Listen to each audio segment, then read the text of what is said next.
Hey everybody, it's Tripl-L coming in with chapter 347 of My Hero Academia, my review. I'm doing this on a Tuesday afternoon, hoping to get it out before the stream happens. So, in case my voice goes away, just ignore that. I'm just sick again. Hopefully next week I'll be okay. But yeah. Anyway, I'm just going to get right into it. I can't really talk too much, so I'm going to try and keep this short. I'm probably going to miss a lot of different points, so apologies.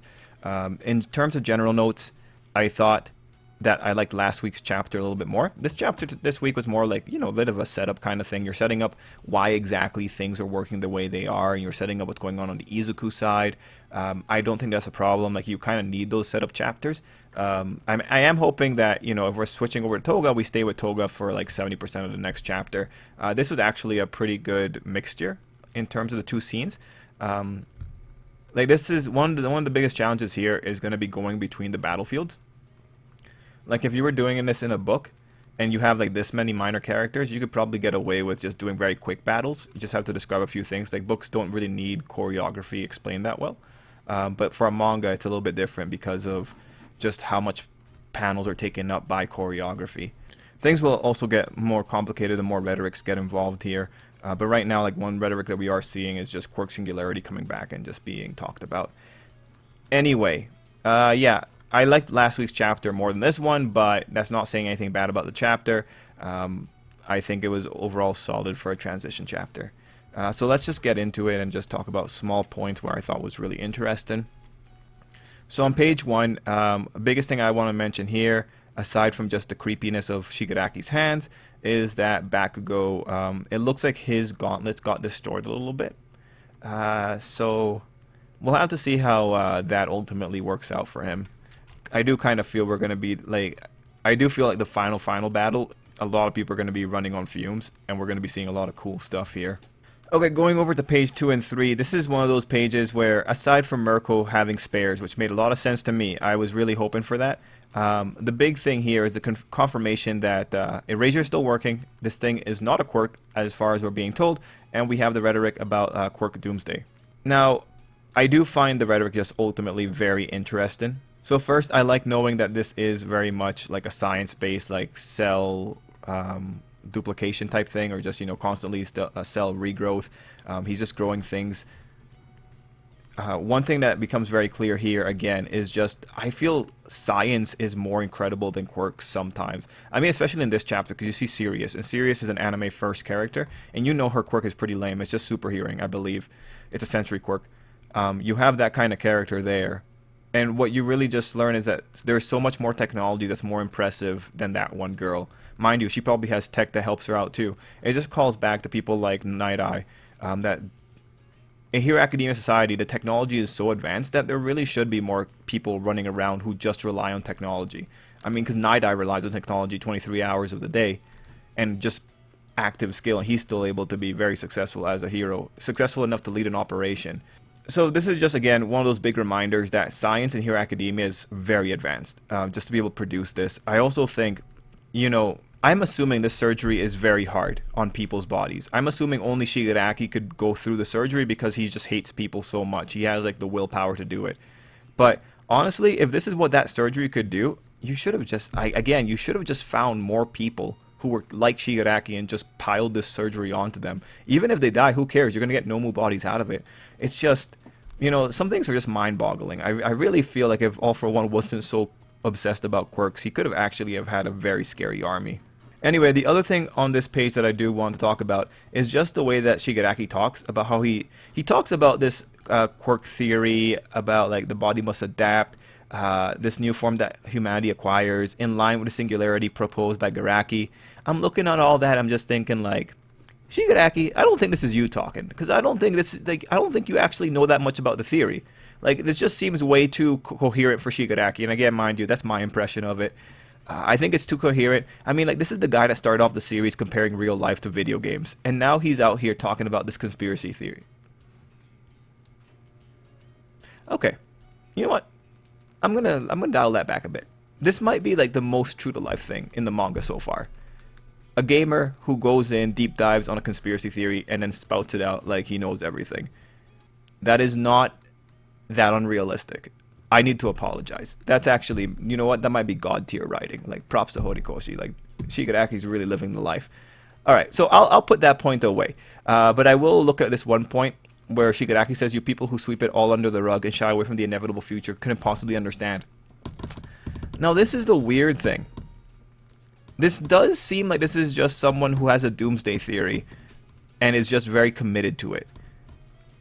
And ultimately, I do wonder, like, the issue here is whether or not Garaki is right, and whether or not what he has observed is actually the reality and not part of another conclusion. Because that's what usually happens with science, is that you usually have some observations, and if you don't have enough observations from the sample size, you might be able to make a completely different conclusion than the correct conclusion. And just given that this is a world with Central Hospital, it's just, the thing here is that you have Garaki who has authority in the matter, in the manga, but is he actually right? Also, interestingly, in the fan translation, they said it was the heroes who sweep it all under the rug. I don't think the heroes sweep it under the rug. I'm not sure anyone sweeps it under the rug. Are people advocating for being able to control their quirks? Are people who advocate that actually sweeping it under the rug?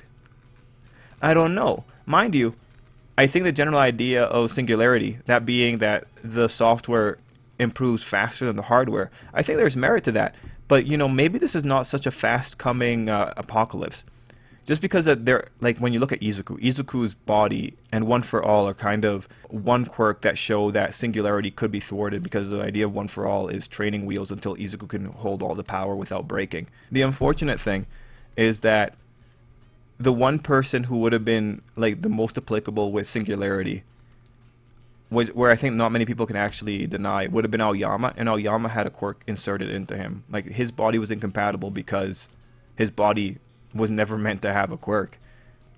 Anyway, I don't know about this future, but that's going to be like one of the big things. Is Garaki right, or is he missing critical details that would give a slightly different conclusion? That's what we're really looking at here. Page 4 and 5 were really good, not just for the Bakugo and Mirko banter, but also just clarifying some stuff with Mandalay. So, in the spoilers, we thought that this girl was able to contact Izuku, like, across incredible distances. I actually really like that this is much more reasonable. All that's happening is that she seems to be the one who's managing communications, and then you have Aizawa talking to Izuku through radio. So, this is exactly what I wanted, because this is what should have happened. It should have been radio. The good thing is that there's no room for debate here, because we see the sound effects for radio static, like crack and kist. So I'm very happy about that. This is much more reasonable than this girl powering up. Also, just looking at it, I'm just seeing that Monama's complaining about Class A. Like, this isn't a Class A issue, man. Everyone's kind of... Okay, whatever, Monama. Like, that was just the weirdest time to go in here. Anyway, with page 5, 6, and 7, what you get is the author establishing, hey, this is why Monama actually can't leave. And you know what? Props to the author. This is a very good counter to why he can't leave. Yeah, no, if all those hands are growing into an abomination, then yeah, that makes sense to me. Also, I just want to say it out here because, like, a lot of us think that this might happen. White Despair thinks this might happen too. But, like, at this point, if Shigaraki ever looks like he's about to die, I do think Shigaraki's just going to make a copy of his body and just switch his brain over to that copy of the body and get away from near death.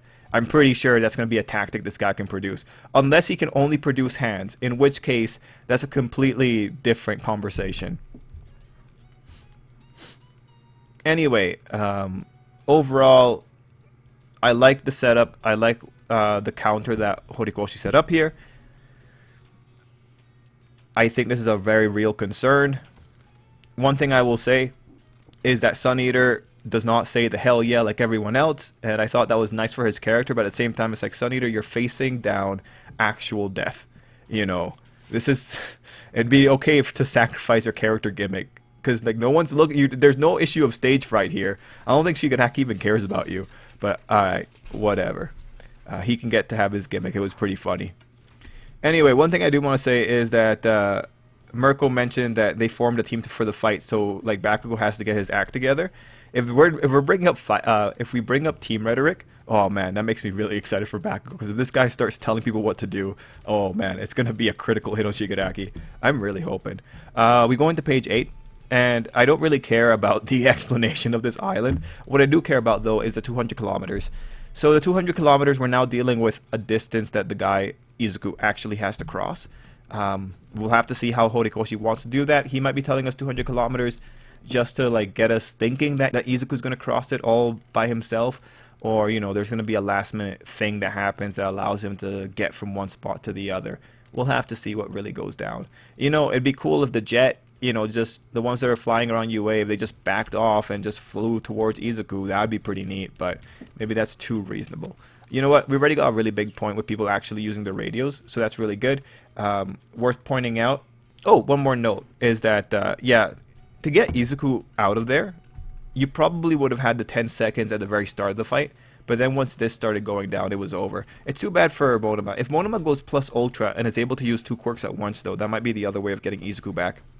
Across page 9, 10, and 11, we see everyone just handling the weirdest Nomu design so far. I think, you know, having a mouth in your brain is kind of cool, because like maybe if an attack comes right at the center of the brain, you can open the mouth and swallow it, maybe? Like, that's how I would use it. Anyway, page 11 has some interesting characters. This guy looks like a Wiper from One Piece. We see Moonfish is back. Good for him. He should not be that durable. So hopefully someone just goes in there and just like snaps him. We also see Sirius, who was from the anime. Good to see her here. I would assume that means Selkie is nearby, which would be pretty cool. And this is again one of those points where it's like you put a sidekick whose only power is that super sense that she has, and you expect her to fight the convicts and the high-end Nomu. Guy, if she's a sidekick after this all ends, holy man, she needs to sue, because God, she's doing a lot with very little. I hope Horikoshi don't try to kill her. Okay, I just checked. Her quirk is literally called Good Ear, and it allows her to hear high frequencies. Yeah, bro, if she's actually a combatant in this place, what's Izuku's excuse? Anyway, we see utter chaos, and we see that Toga shows up. I know that commenter Kayla was very happy about this, and you know what? Toga looked extremely adorable for the majority of these panels. Like, these are very nice faces. Do I actually care that she asked for Izuku to be her boyfriend? Not really, because she's crazy. Don't really see that going anywhere. If Horikoshi makes that go somewhere, then props. Like, I will eat my words. I will write them down on paper, and I will chew that paper. No, I won't do that. That's gross. But that's how I feel about the situation. Maybe I can be pressured into it. I'm very susceptible to peer pressure. Anyway, what's really interesting about this page is really... Well, there's many things interesting. First off, like, Toga really is a wild card. People were saying this, but like, she actually really is a wild card. I don't think All For One's expecting this girl to have an anguished declaration of love for Izuku here. I don't think All For One, this man that can't understand emotion, would actually think that's what's going to happen. So I'm really curious to see how this actually all works out at the end. Ochako is still going to be fighting Toga at some point here, so we're going to have to see how that manifests. And then when it comes to the fourth user, I like his little narration there, that it's not recognizing the threat she poses actual danger, can't believe someone like her exists, and she made it that far in life. Honestly, that last comment might just be indicative of how bad Hero Academia's law enforcement is. And then we have, you know, just the justification that when she hurts people, she does it out of pure, genuine affection. So the thing here is, like, the way it's set up, it makes it kind of feel like this is supposed to be some kind of incredible thing, but Danger Sense has already shown that genuine care for someone, it doesn't trigger. Again, like, Izuku's been swatted around by his friends. So what's interesting here is that we already knew this. I think the most impactful thing really is Toga just asking Izuku to be her boyfriend. But then, like, it's just, this seems to me like a page that is a lot of hype, but it doesn't really have any substance here. Because the go-to response when you see the "for you to be my boyfriend" is just like, well, this is never gonna happen. It's Shonen Jump. This isn't like this isn't Shonen Magazine. So already that kind of deflates things. For anyone that's been like a long time reader of Shonen Jump, it deflates things. This is just a normal crazy girl having a crush on someone. And then, like, the final conclusion of, like, yeah, Toga does this out of genuine affection. I don't think at any point in Hero Academia I actually ever thought that Toga didn't kill people out of affection. Like the rhetoric with her has always been, yeah, she's insane. She loves people, but the way she expresses it is by killing them, by draining them of their blood. So it's just really interesting because I feel like this is built up to be like some big impact type of page because it's the final page of a chapter, but like the revelation that it goes into isn't that incredible. It's only incredible for the characters. Toga asking Izuku to be her boyfriend is only mildly interesting for the character, and also again really super cute and adorable. I feel like if this is a page for Toga Izuku shippers, maybe Toga Izuku Ochako shippers, you know who you are. I think that this page does a lot more for them than it would the regular audience. Still though, I gotta say, I really love how cute and adorable this was. This is probably like some of the cutest pages for Toga that we've seen thus far. I just love how like earnest she looks in her affection. It's just too bad that she's gonna murder people to get the D. And in this case, I'm referring to Izuku's hero name, not the, you know, like, not the obvious thing, you pervs. Anyway, that's my quick rundown for the chapter. You know what will really change this, my opinion on this chapter for me, is really the next chapter. If you actually have something pretty interesting going down with Toga in the next chapter, yeah, you know, I'll 100% back it up. But like right now, this just seems like a lot of hype that's ultimately only going to get people disappointed by the end of Hero Academia, because that's what Shonen Jump authors tend to do. Anyway, guys, let me know what you thought down below, and till next time, I hope you have an absolutely great day. And yeah, we'll be on the stream for a little bit, so feel free to come by and chat with me if you want to talk more about the chapter.